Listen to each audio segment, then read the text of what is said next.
Okay, so my media company is Netflix, and that's what I decided to do my essay over. So the reason that I picked Netflix is because, I think they're an interesting media company to do research on in regards to how well they've transitioned with new technology, which I think they've done very seamlessly. And also, they're one of the top companies now that have streaming available. And additionally, I'm pretty interested into seeing how they're going to compete with, companies like, Hulu and HBO that offer different services, and how they're going to compete with Netflix. So I'm just going to go through the PowerPoint, and it's just going to kind of highlight, what I've talked about in my essay. So a little bit of background on Netflix. They started in 1997, and they were started by Reed Hastings and Mark Randolph. And so Netflix, as many of you know, Netflix provides streaming and video on demand for members that pay a monthly fee. So their headquarters are in LA, and they're also available in 190 countries. And in 2017, currently Netflix has 103.9 million subscribers worldwide, which is a lot. Okay, so next we're going to talk about the markets that Netflix is in. It's an international company, they are. So, and they went international in 2010 with Canada, and now they're available in about 190 countries except for China, North Korea, Syria, and Crimea. I don't know how to say that, so I'm sorry if I butchered that. So recently, Netflix has faced a small problem trying to get into the China market. They had said that, I think a year or so ago, that, it wasn't looking good, to penetrate the China market. But now recently, this last year, they have a new deal. It's a licensing deal that's with A1AA, and it's the largest streaming service in China. So they're hoping, the CEO is hoping that this will let them expand into the China mainland. It's difficult because China, they still have censorship over, the internet and things like that. And, they have a lot of control over their content and what plays on the internet. So they're going to see how that, is going to go, within the year or so. And hopefully it'll be really good for the company. Okay, so financial performance is next. So Netflix originally didn't see any profit until 2003.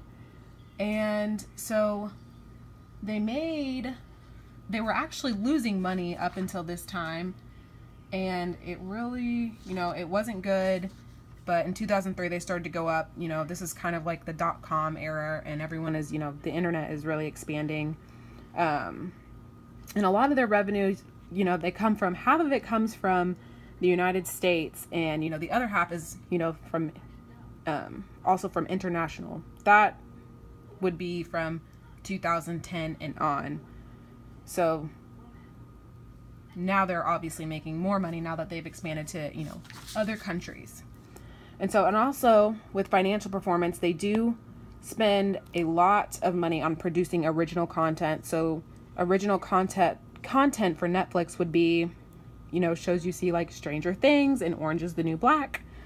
So they've said that they're going to spend in 2016 roughly about, $6 billion on producing original content.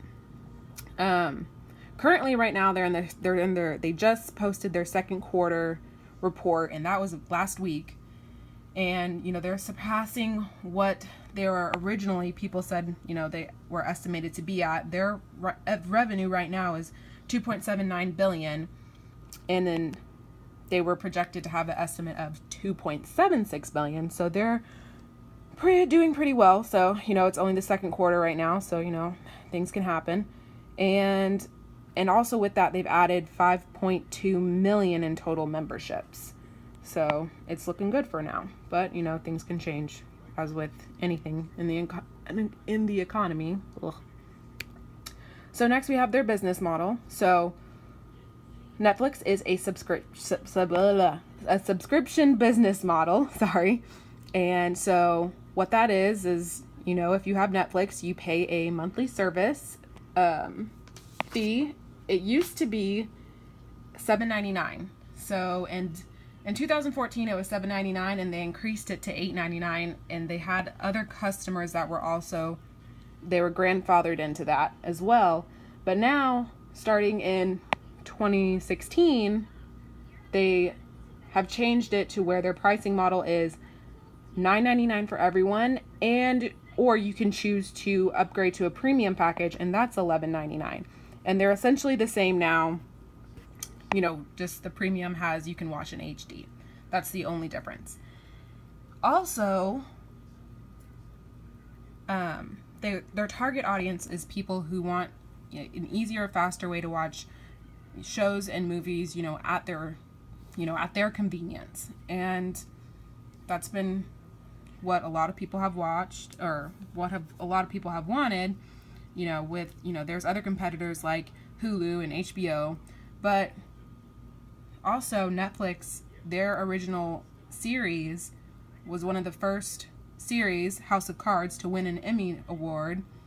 And they also have current Emmy nominations with Orange is the New Black, House of Cards, Stranger Things. So that really works in their favor, and you can tell that, you know, they're targeting the right people, and they're you know, getting more subscribers this way just because of the popularity of the content that they put out.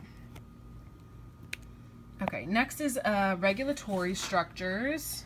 So with this, the key things I'm going to highlight for so they have content regulation, and that was the big thing with Netflix.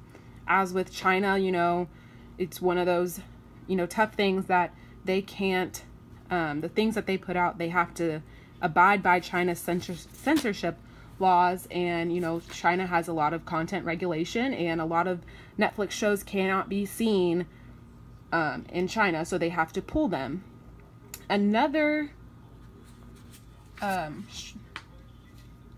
problem that Netflix is, well, not really having, but it's net neutrality, which basically this would, simply put, it would just allow internet service providers to treat traffic differently, and some people or companies, you know, may go faster and slower depending on what internet service you have or who your service is provided by. So, you know, this would have been a bigger problem for Netflix back in the day. It's not, but their CEO has, you know, made comments that, you know, it could have been a problem for them, and they are really trying to fight for smaller companies and sites themselves, because they believe that everyone can benefit from an open internet. So, next, technology. So Netflix grew, and, you know, with technology, with the burst of the internet, it's done it really well. And, you know, they combined, when they first started, you know, with the web, and they had the power of the mail that let them give people, you know, next day delivery with DVDs, and they didn't charge them anything. And then, you know, when the internet started to really boom, they really focused on streaming. And they've done this really well, because, as you know, like, you can get Netflix and all their content on pretty much any device. You can get it on a laptop, you can get it on your Xbox, you can get it on your Wii, you can get it on, you know, if you have Apple TV, you can get it on your regular TV at home.